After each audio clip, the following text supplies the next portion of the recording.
At least one child is not a disappointment, my father announced, hugging my sister. I opened my phone and showed them my bank balance, $47 million. Happy birthday, this is my gift. The truth was, the restaurant's private dining room felt suffocating despite its high ceilings and elegant decor. My father's 60th birthday celebration was in full swing, crystal glasses clinking as relatives shared stories about his successful law career. I sat quietly at the corner of the long table, picking at my overpriced steak, trying to become invisible, a skill I had perfected over the years. And here's to my daughter Emma, Dad announced, raising his glass, recently made partner at Anderson and Mitchell, following in her old man's footsteps. My sister stood up, basking in the approval that radiated from every corner of the room. Her designer dress probably cost more than what most people thought I made in a month. She'd always been the golden child, the one who did everything right.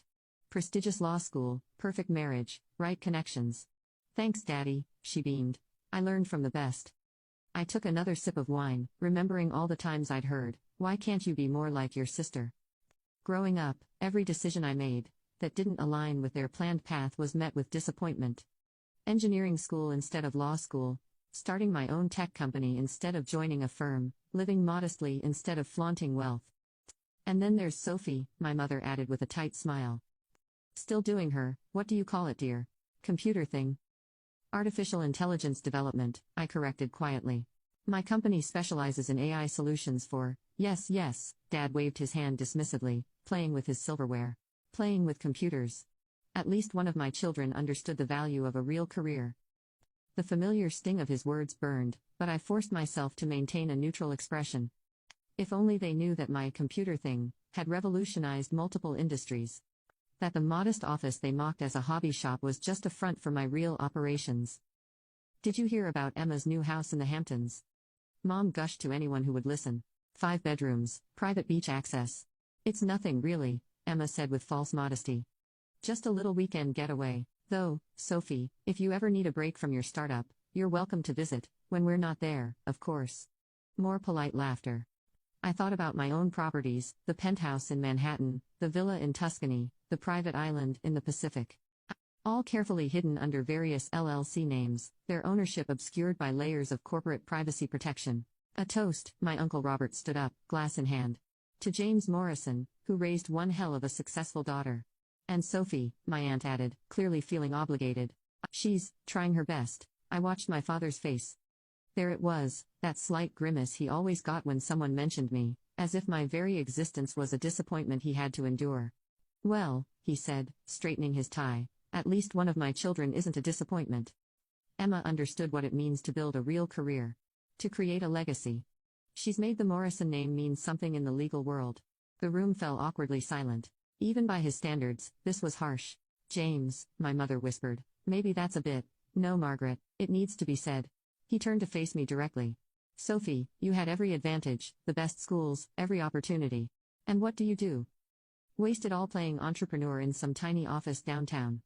Do you know what people say? They ask me, what went wrong with my other daughter?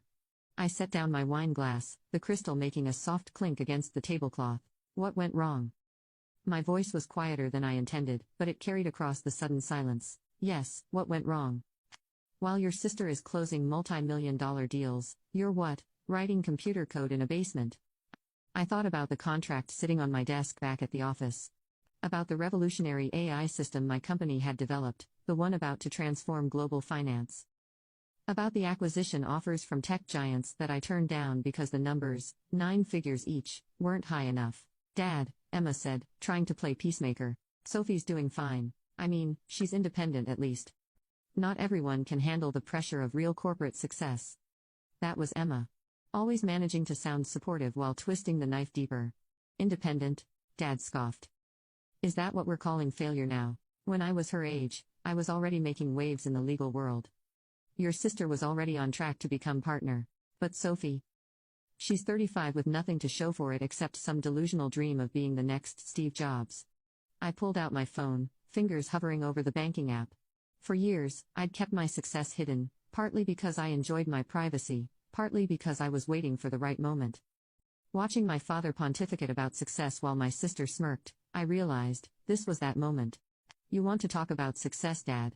I opened the app, navigating to my main account. About legacy. About what the Morrison name means. Sophie, my mother warned, don't make a scene, it's your father's birthday. Yes, it is. I stood up slowly. And I think it's time he got his gift. The truth. We don't need another one of your homemade computer programs, Emma said with a condescending smile, though I'm sure it's very creative. I turned my phone around, displaying the screen for everyone to see. My account balance glowed clearly, $47,282,465.19. And that was just one of my accounts. The room went completely still.